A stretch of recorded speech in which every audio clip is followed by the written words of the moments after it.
તો નમસ્કાર મિત્રો, જય માતાજી। તમારું સ્વાગત છે અમારી ચેનલમાં। અને ચેનલમાં પહેલીવાર જો વિડીયો જોઈ રહ્યા હોય તો આ ચેનલને સબસ્ક્રાઇબ કરવાનું ભૂલતા નહીં। આ ચેનલમાં જીવનને લગતી તમામ વાતો કરવામાં આવે છે ને વિડીયો અપલોડ કરવામાં આવે છે। તો મિત્રો, આ સંસારમાં ગમે એટલો જો પૈસો હશે પણ જો પરિવારમાં પ્રેમ નહીં હોય, સદભાવના નહીં હોય, પરિવારનું મંડળ ભલે મોટું હોય તો પણ આ માણસ સુખી નહીં થઈ શકે। મિત્રો, આ સંસારમાં ગમે એટલો પૈસો હશે તો પૈસો ક્યારેય સુખ આપતો નથી। તમને એમ થતું હશે કે મારી પાસે પૈસો વધારે છે।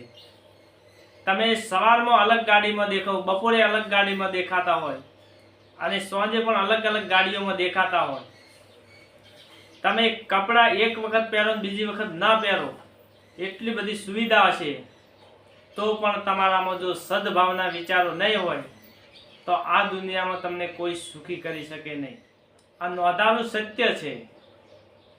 એક ગરીબ માણસ એક નાનકડા ઝૂંપડામાં શાંતિથી ઊંઘી શકે છે અને આપણે 50 લાખના બંગલામાં પણ હરખી રીતે ઊંઘ આવતી નથી।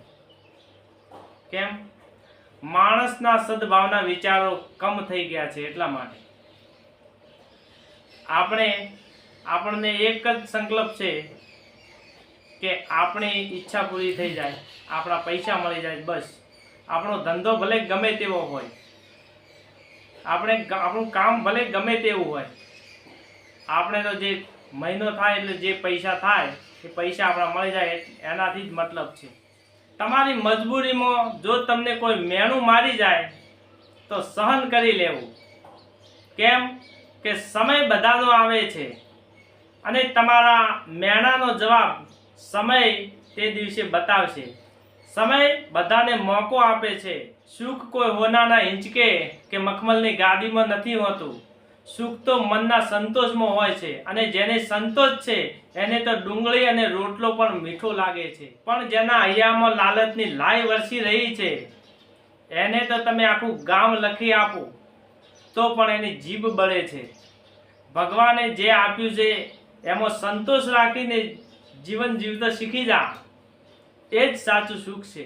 દુઃખ પડે ત્યારે રોદણા ના રોવા, પણ ધીરજ રાખી અને સમયની વાટ જોવાય।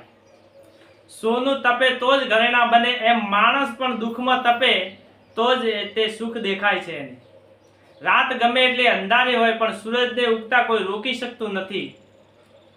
ઉપરવાળો કસોટી એની કરે છે જેનામાં સહન કરવાની ત્રેવડ છે। જેનામાં ધીરજ ખૂટી જાય, છૂટે એ હારી જાય, અને જે દાંત કચકચાવીને ટકી રહે એને દુનિયા સલામ કરે। ગમે એવું દુઃખ આવે તો હિંમત હારવી નહીં, સુખ પાછળ જ ઊભું છે।